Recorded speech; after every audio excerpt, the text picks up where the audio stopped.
और शिव जी के गले में जो मूंछ वाले मुंडों की माला है वो शिव जी के गले में वो राहु के मुंड है जो शंकर भगवान धारण कर राहु के मुंड। तो जिसकी पहली शादी हो रही हो प्रसन्न वो हो। तुम खुद देखो शादी में जितना दूल्हा प्रसन्न दिखता है, जितनी दुल्हन प्रसन्न दिखती है,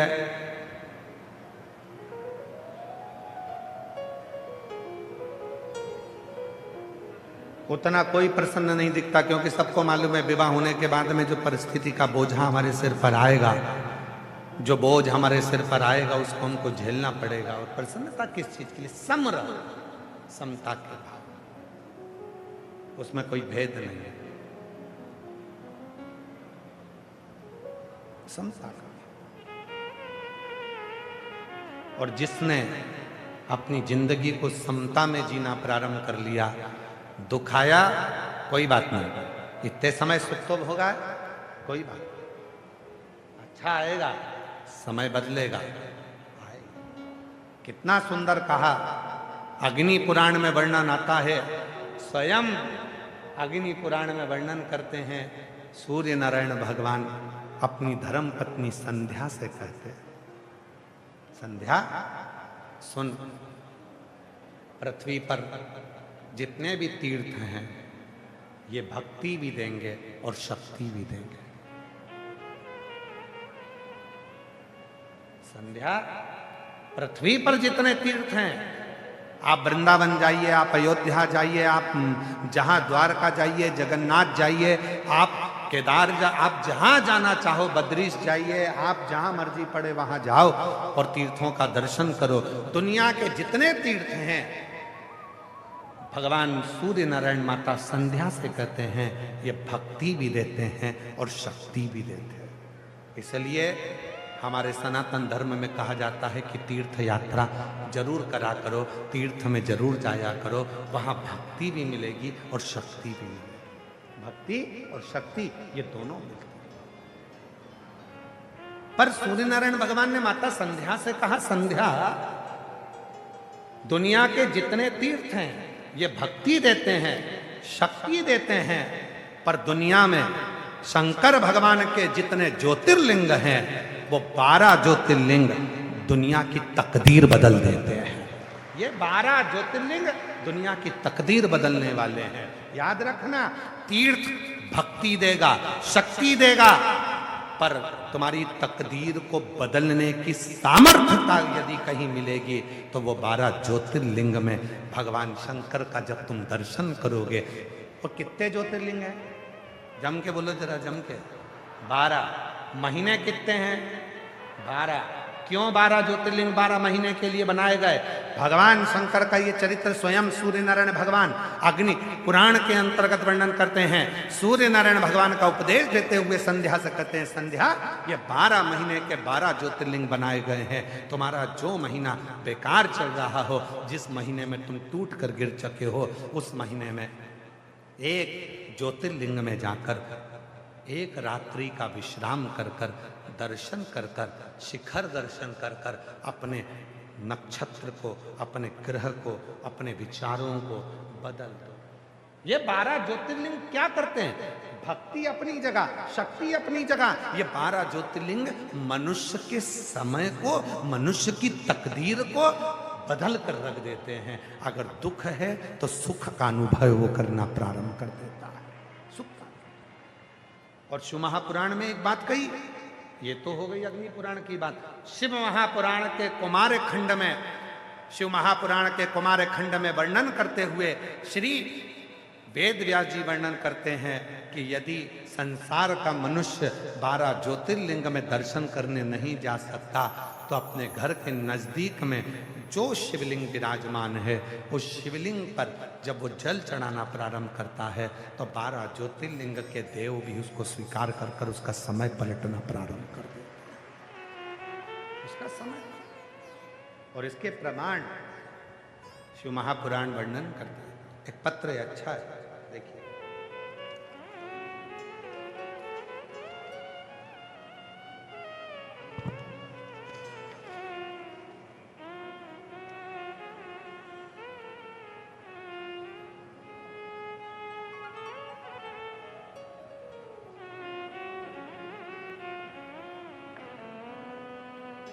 फाड़ कर।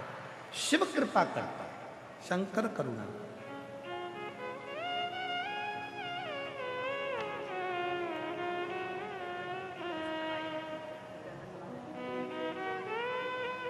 हमारा जो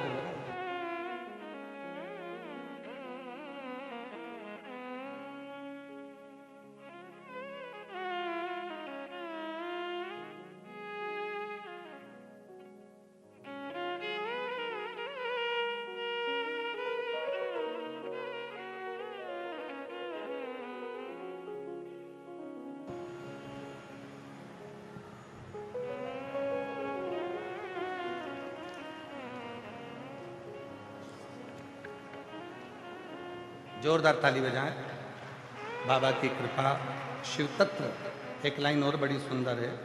तेरे दरबार की बाबा निराली शान, तुझे देखे नहीं देखा पर झोली भरी देखी, मुख दुनिया मोड़े बाबा तू, मुख दुनिया मोड़े बाबा तू, मेरी लगी हरी थी बाबा तू बेना तोड़ी, मेरी लगी हरी थी बाबा तू। शिव के प्रति तुम्हारा विश्वास है, आए हो, भरोसा प्रबल रहना चाहिए, विश्वास दृढ़ रहना चाहिए। जब विश्वास दृढ़ होगा, भरोसा प्रबल रहेगा, तो जीवन अपने आप सार्थक होगा। अपने जहां भरोसा ही नहीं है, विश्वास ही नहीं है, वहां शिव नहीं। शिव शिव को पाना है तो भरोसा होना चाहिए। शिव महापुराण का कौमार्य खंड कह रहा है, आप 12 ज्योतिर्लिंग में अपना तकदीर बदलने के लिए, भाग्य बदलने के लिए नहीं जा सकते, तो अपने घर के नज़दीक में जो शंकर भगवान का शिवालय है, अपने घर के नज़दीक में जो शिवलिंग है, उस पर एक लोटा जल चढ़ाना प्रारंभ कर दो। धीरे धीरे तुम्हारी तकदीर बदलना प्रारंभ हो जाएगी। भाग्य याद रखिए, आज का जमाना बहुत दिखावे का है। ना किसी आडंबर में जाना है, ना किसी पाखंड में जाना है, ना किसी ढोंग ढकोसले में पड़ना है। अगर पढ़ना है तो केवल शिव के एक लोटे जल में पढ़ना है और अपनी जिंदगी को संवार लेना है, कुछ नहीं है। पहले शिव महापुराण की कथा में वर्णन किया, माता कौशल्या जी ने राम जी के लिए शंकर भगवान से पूछा था कि मेरे बेटे का भाग्य क्या बोलता है। जब शिव जी आए थे राम जी का दर्शन करने के लिए, तब भाग्य पूछा गया, मेरे बेटे का भाग्य क्या बोलता है, किस्मत क्या बोलता, क्या भाग्य बोल रहा है।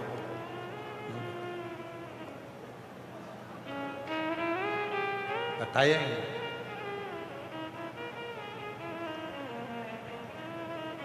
स्वयं यशोदा जी ने भी पूछा था कि मेरे बेटे का भाग्य बताओ, शिव जी से सामने खड़े होकर, हे बाबा मेरे बेटे का भाग्य बता। नहीं, भाग्य नहीं, भाग्य बताया है।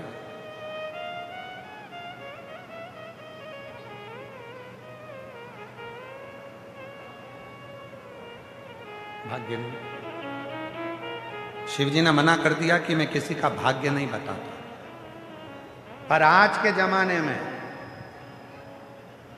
इस कली काल में, आज के समय की स्थिति ये हो गई कि दुनिया में इतने सारे भाग्य बताने वाले हो गए, इतने भाग्य बताने वाले हो गए, और दुनिया के लोग भी ऐसे हो गए जो उनके पास जाकर भाग्य पूछते हैं शिव पुराण कहती है जब स्वयं शंकर भगवान पहली बार प्रथम वैष्णव थे शिव, राम जी का दर्शन करने गए थे।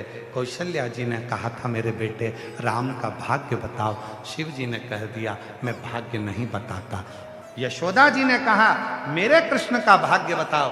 शंकर जी ने कहा मैं भाग्य नहीं बताता। तो फिर संसार के लोग कैसे हो गए जो दुनिया का भाग्य बता देते हैं। महाराज शंकर की कथा कहती है दुनिया से भाग्य मत पूछो, शंकर के पास जाकर एक लोटा जल चढ़ाना प्रारंभ करो, भाग्य बदलना प्रारंभ हो जाएगा। क्यों आडंबर में फंसना, क्यों इधर उधर डोलना, क्यों विचारों में फंसना, क्यों यहां वहां जाना, क्यों किस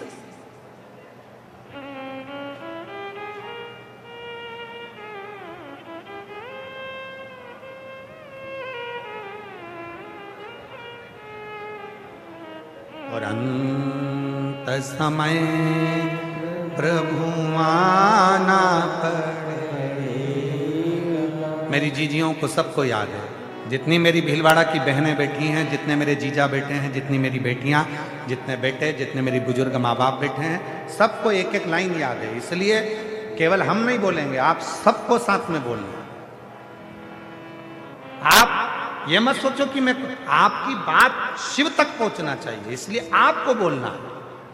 ये शिव पुराण की कथा नहीं है कि आप मौन होकर चुप होकर केवल सुनते रहो। जहां बोलने की बात आए वहां बोलो, जिससे अपने बात को शिव स्वीकार करे। और अंत समय प्रभु वचन दी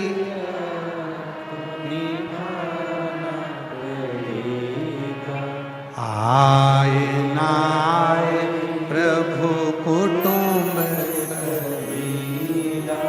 अंत समय प्रभु आना पड़ेगा, वचन दिया तो निभाना पड़ेगा, अंत समय प्रभु आना पड़ेगा। अंत समय में कोई आए ना आए पर तू आना, मेरे दुखड़ों को मिटाने के लिए तू आना,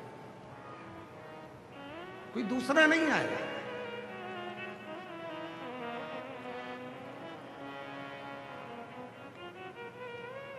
रोज हमें प्रतिदिन महंत श्री बाबूगिरी जी महाराज, हम जहां ठहरे हुए हैं, इनका बड़ा आत्मीय प्रेम है, बड़ी सरलता। एक संत की जो सहजता होती है वो महंत श्री बाबूगिरी जी महाराज के चेहरे पर झलकती है और उनका भाव झलकता है। रोज हम कल भी बोले थे उनको कि आप हमें लेने मत आया करो, हम तो बाबा की कथा है पहुंच जाएंगे, पर फिर भी वो कल हमको लेने, आज हमको फिर लेने आए तो हमने उनको यही कहा कि बाबा महाराज जी मत लेने आया करो, हम पहुंच जाए। महाराज जी बोले नहीं नहीं महाराज जी, बड़ी मुश्किल से तो भीलवाड़ा आना हुआ है और भीलवाड़ा में ये योग लगा है शिव जी की कथा का, तो हमें तो मौका मिला है। इसलिए भाव सहजता सरल,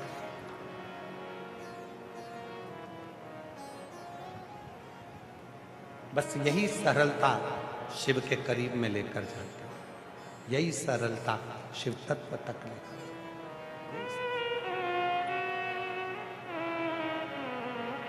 शिव के नजदीक ले जाने का सबसे सुंदर तरीका आपके भीतर की नम्रता, सरलता। आप स्वयं शिव महापुराण की कथा को उठाकर देखिए, भगवान विष्णु शिव जी को बसते,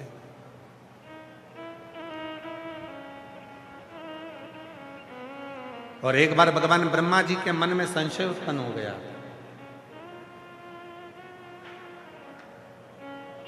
और ब्रह्मा जी के मन में जब संशय उत्पन्न हुआ तो ब्रह्मा जी ने कहा कि इस सृष्टि का पालन करता मैं हूं, इस सृष्टि का संहार करता मैं हूं, इस सृष्टि का रचना करता मैं हूं, इस सृष्टि को चलाने वाला मैं हूं। ब्रह्मा जी के मन में एक थोड़ा सा कुछ अहम उत्पन्न हो गया, और जहां अहंकार आ जाता है वह सब कुछ नष्ट हो जाता है। स्वाभिमान और अभिमान ये दो शब्द हैं।